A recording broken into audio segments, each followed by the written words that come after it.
हरे कृष्णा, राधे राधे। हम सब श्री कृष्ण चरितामृत श्रवण कर रहे हैं। आज का प्रसंग है रुक्मणी हरण, उत्तर श्री कृष्ण चरितामृत भाग 14। वह ग्वाला आ गया और मुझे लग रहा है कि कहीं रुक्मणी का हरण करके वो ले ना जाए।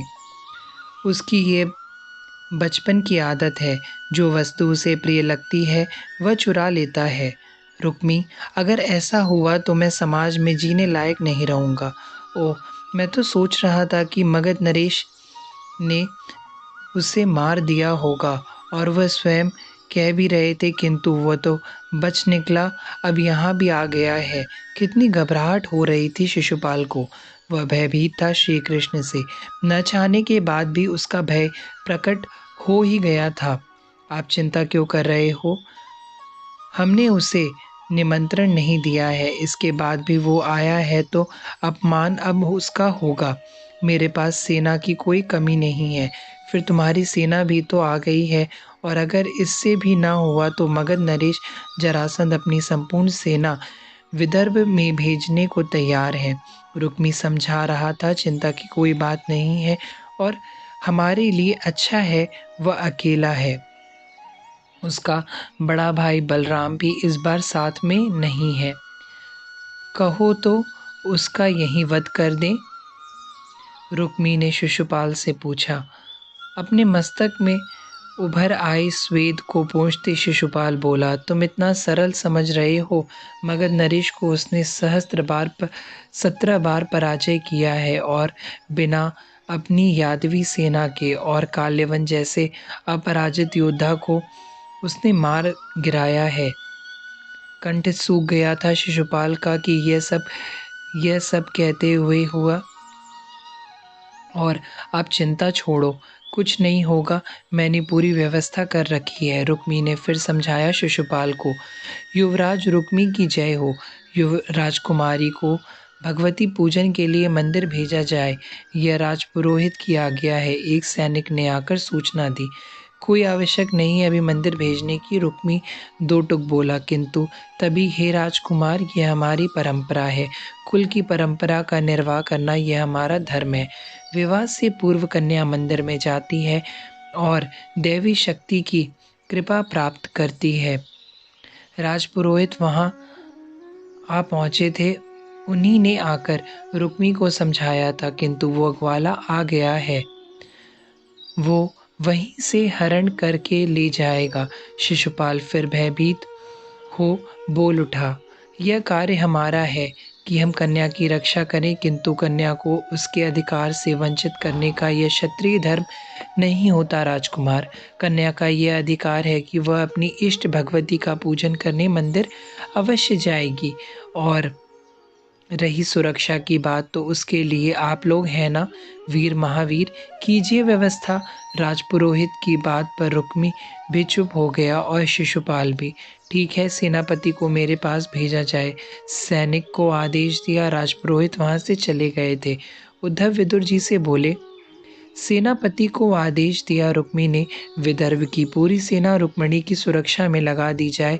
4 घेरा बनाओ, मध्य में रुक्मणी चले पूजन के लिए, उसके चारों ओर उसकी सखियां हों, उन सखियों को घेर घेर कर हमारे सैनिक चले।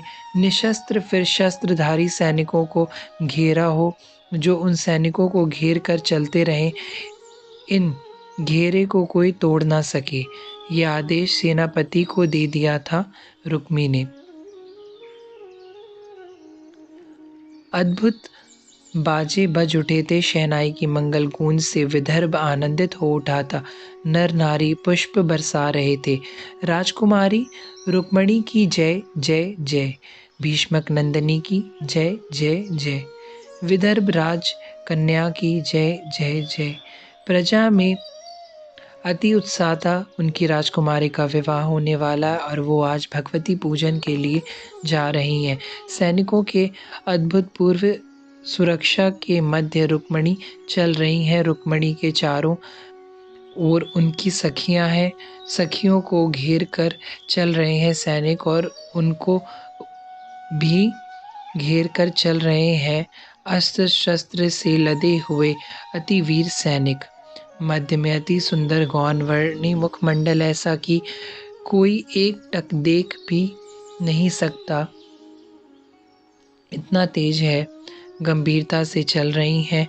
उनके सुंदर कर में पूजन की थाली है, भगवती का पूजन करना है, किंतु अब तो रुक्मणी यह बात भी भूल गई हैं। उनके मन में बस भुवन सुंदर श्री कृष्ण ही छा गए हैं।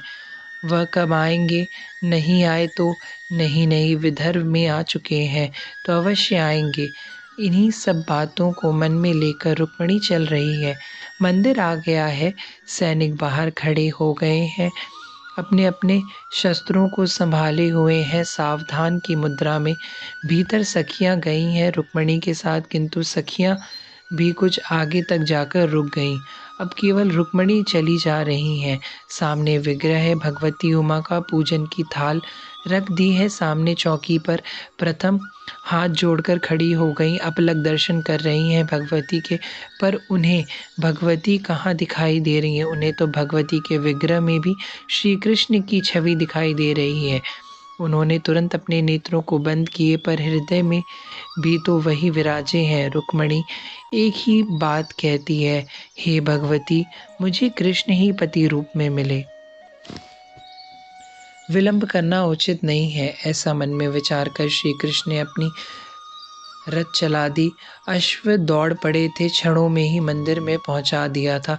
रथ को रोका कृष्ण ने मंदिर से कुछ दूरी पर, वहां से उतरे रथ से और अकेले धीरे धीरे चल पड़े थे।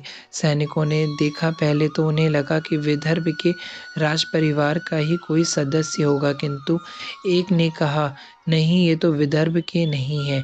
ए रुको, सैनिक चिल्लाए। श्री कृष्ण रुके, मुड़े और अद्भुत सैनिकों की ओर देखकर मुस्कुरा दिए। श्री कृष्ण मुस्कुराए तो ये क्या, अच्छे अच्छे अपना सर्वस्व खो बैठते हैं। बस सब मुग्ध हो गए थे श्री कृष्ण की मोहनी मुस्कान पर, यह सब कुछ भूल गए। आह, कितना सुंदर मुस्कुराता है तात। उद्धव हंसे, विदुर जी से बोले।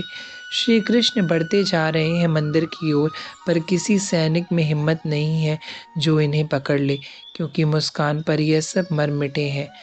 मंदिर में गए, मंदिर में पीताम्बरीधारी श्याम वर्ण वाले इन द्वारकाधीश ने नेत्र बंद कर ध्यान कर रही रुक्मणी को अपने बाहों में उठा लिया। रुक्मणी को रोमांच हुआ।